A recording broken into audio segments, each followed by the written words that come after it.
Welcome back to the Kosi Arsenal channel. My name is Kosi. Welcome back to a brand new video. Andrea Berta has already started this week as Arsenal sporting director and has been seen around the Arsenal training ground looking at players and people he's going to be working with for the next couple of years. So in this video, we are asking a question: what is on Andrea Berta's to-do list as we get into this summer? The couple of jobs that he has to do. Many people are looking at the striker and the wingers possibly, but he also has to provide advisory roles to Mikel Arteta, and also most importantly, he's got to replace Partey and Jorginho. Hit the like button, subscribe to the channel as well. Let's dive into what is on Andrea Berta's to-do list as we dive into one of the best and most important summers Arsenal has ever had at the Emirates Stadium.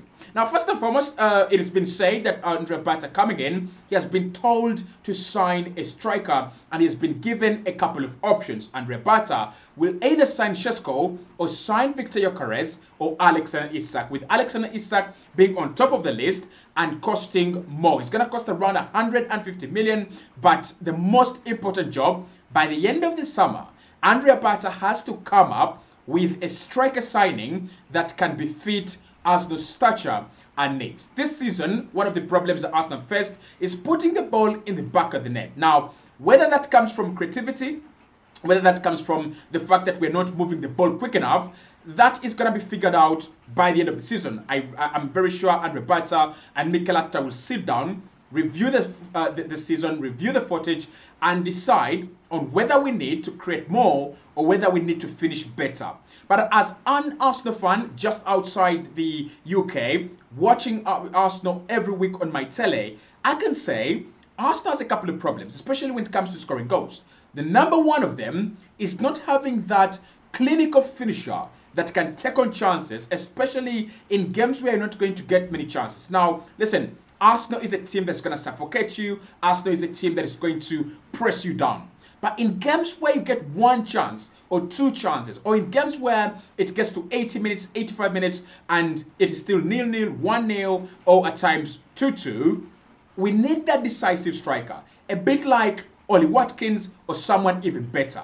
Now, that is what Andrea Berta has got to look for. Arsenal have already laid a couple of groundwork moves on a couple of strikers. Alexander Isak, obviously, there is nothing much there. Newcastle saying we don't want to sell. And no club at the moment is going to lie to you that have done groundwork. With Benjamin Šeško, though, Arsenal have talked about the player, we've talked to the camp, and we've also talked to RB Leipzig even before this summer. It looks like Arsenal are ready to pounce on the chance of signing, Benjamin Šeško if a deal can be done this summer. And of course, Andrea Berta, that is one of his jobs. Now, Arsenal looking at other strikers too, Hugo Ekitike being one of them, Brian Mbeumo, Jonathan David, and a couple of others. One of the roles that is going to have to perform is looking at the price and looking at the value a striker is going to provide. Not necessarily saying, we want Šeško, and I found the club working on Šeško, so we go get that one. If Šeško is better money than Gyökeres, then you get Šeško. If he looks at Gyökeres as better value for money than Šeško, then he's got to advise the board and advise Mikel, and we go for Viktor Gyökeres. And I trust him on that. During his time at Atletico Madrid, he's been really good at signing strikers. Now, some of them have been a little bit older, so I won't be surprised if he goes out there and tries to sign Lukaku. But I trust his judgment when it comes to the striker market, and I think he will work with Mikel Arteta to bring the best out of Arsenal. But signing a striker is not going to be the only thing. I mean, Arsenal have problems with scoring goals.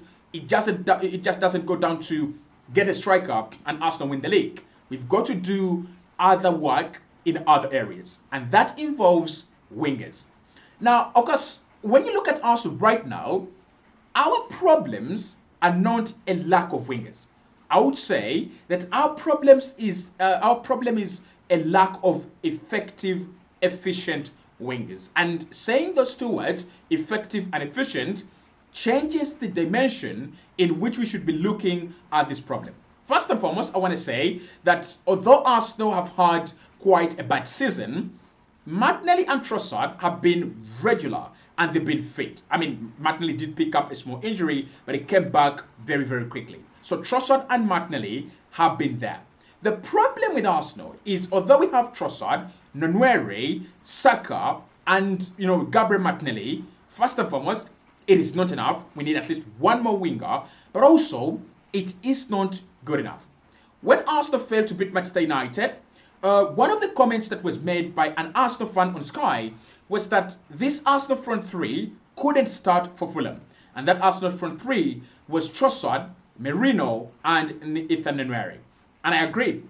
I don't think those three start for Fulham, and I don't think that Arsenal are really respecting us when they say they want to use those three players to charge a title charge for Liverpool. I think you can't do that. Like, it's disrespectful and it is highly deluded.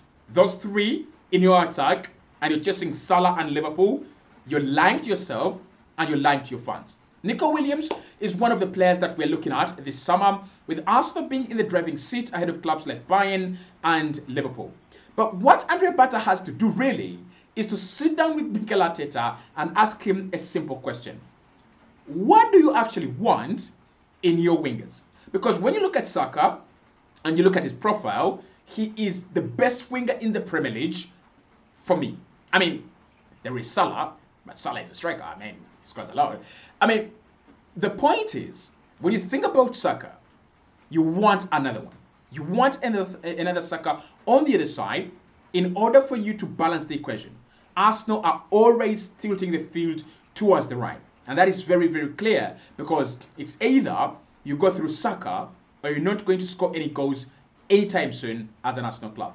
So what Arsenal are trying to do, and what Andrea Berta has to understand, is as he looks at wingers, Ademola Lookman, Semenyo, Mbeumo, whoever it's going to be, he's got to bring in a player that can give us at least 60% the output of Saka. Now, Saka is a generational talent. He's one of those players that you just can't go out there in the market and get. You can't replace him. You can't replicate him. But the whole point of us being a serious club, or claiming to be one, is that when we go out there in the market, we do the right thing. So for me, although Arsenal have already identified Nico Williams, I won't be surprised if Andrea Berta goes in the market, looks around, and brings us another target. For example, if we brought in Ryan Sharkey over Nico Williams, many people would be mad and many people would be dissatisfied, and rightly so. But Ryan Sharkey is a different animal. He's a different player, and I like him, and I think Arsenal should look in that direction anytime soon. Dortmund tried to sign him last summer. The deal didn't happen. I pray that Arsenal look in that direction this summer. Now, apart from that, he knows that he's going to have to replace Partey and Gino. Both of them have contracts running down, and the club is not negotiating with them. So he's going to have to get a replacement. And today, we've done a video on Martin Zubimendi. Probably by now, you've watched it. If you've not, check the video. Check the channel. You'll be able to watch it. Now, Martin Zubimendi is one of the players that are directly on Andrea Berta's to-do list. He's got to get that deal done. It was started by Edu. It was continued by Jason Aito as interim manager. And now, as sporting director, fully successor of Edu, Andrea Berta has got to go and finish off that deal. But we are also hearing that Bruno Guimaraes is a player that Andrea Berta likes. Now, I have a question. Does he want Bruno Guimaraes as a replacement for Partey? Or does he want both of them? Does he want to do the magic of a magical sporting director and get us Zubimendi and Bruno Guimaraes? I'll never understand. I don't know. Let's wait for the summer. Now, the other names that Arsenal are looking at as well is Hugo Larsson at Eintracht Frankfurt, one of the players that is really in form. And I won't be surprised if we get two, Larsson and either Zubi or Bruno. But at the moment, Zubimendi looks likely to be the one on the to-do list for Andrea Berta. And then there is a new goalkeeper. Obviously, Neto is going to be going back to Bournemouth, his loan deal. I don't know whether it's been a success. I don't know whether it's been a failure. I really never understood why Mikel brought him in, or why Edu brought him in, possibly for experience and training reasons, because even in the games where he should have played, we have played a younger goalkeeper. But that really doesn't matter. This summer, Arsenal have to go out there and find themselves a perfect replacement for Neto. A perfect replacement for a second choice goalkeeper. Now, that could be Jean Garcia. Arsenal have always liked Jean Garcia, and it's one of the deals that we've always talked about since last summer. We were told that Arsenal were really close to getting that deal done, but then something didn't go right. Some sources said Arsenal did want to pay about 20 million euros last summer for the player, and some sources say the player decided to stay. Whatever it is, Mikel likes the guy, and the player would love to join Arsenal as well. So Andrea Berta, this one might be an easy one for him. I mean, a second-choice goalkeeper, loves to play for Arsenal. Arsenal love him. If you can go out there and get the deal done, that would be incredible. Now, apart from signings, obviously, he's going to have to deal with the likes of, Newcastle in terms of negotiation. So it's going to take some time. But then, apart from that, he's got to deal with contract negotiations. While I was doing my scripting for this one, I wrote down around 6 players whose contracts are in a frightening situation. And that is Saliba, Skelly, Saka, Nwaneri, Martinelli, and Gabriel. Now, I'm not saying Arsenal fans should be scared or you should be scared. I'm saying we need to move quickly. We know that the bigger clubs out there love it when a player is moving into the final year of his contract. They want to destabilize him and they want to promise him heaven and earth. So we've got to work on this.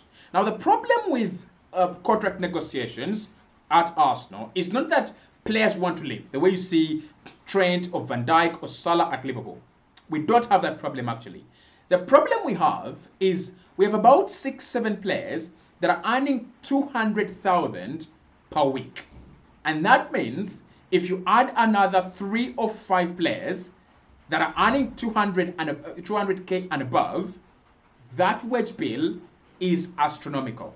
Now, one of the things we can do is let go of some of them. Jorginho is going and Partey is going too. But even the guys that are coming in, if you bring in Bruno G, if you're bringing in Alexander Isak, if you're bringing in Nico Williams, they're going to be adding to the weight of the wage bill.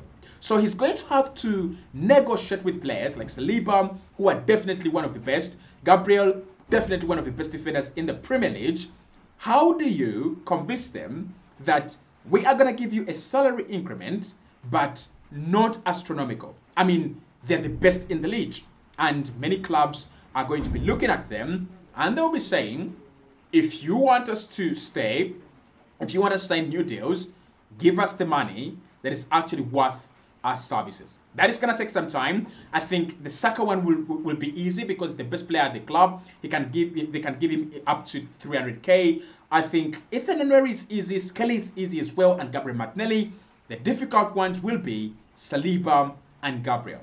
The higher money they get, the more players are going to work hard, and as they work hard, they'll want more wages as well. So Arsenal have to be very careful. Yes, we have improved a lot in terms of paying players and buying players. I remember back in the day where Arsenal made it a rule, if you wanted 100,000 a week, you had to leave the club. But now we are paying club players up to 200k a week. I think that's a massive improvement, and now we've got to be very careful. And then there is selling. And I'm not saying selling of Partey and Jorginho, that is easy.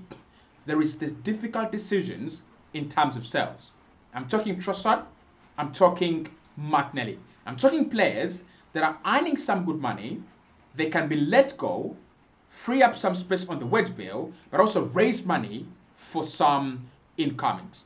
And the first one I thought about was Jakub Kiwior. Kiwior is not an easy let go like people make you believe. Yes, you can sell him, but it is not as easy as, oh, Kiwior should go, and then he goes.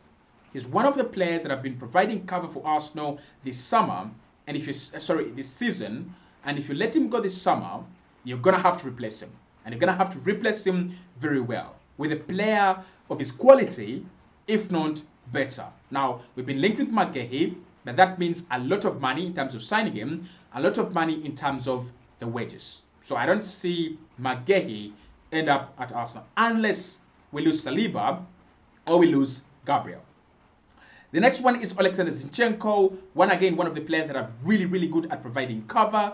Do you sell? Do you keep? And how much do you sell for if you're deciding to sell? I mean, Dortmund wants him. A couple of other clubs, including Atletico Madrid, want him as well. There will be some money. And Fabio Vieira is a difficult one too. And why Fabio Vieira is a difficult sell?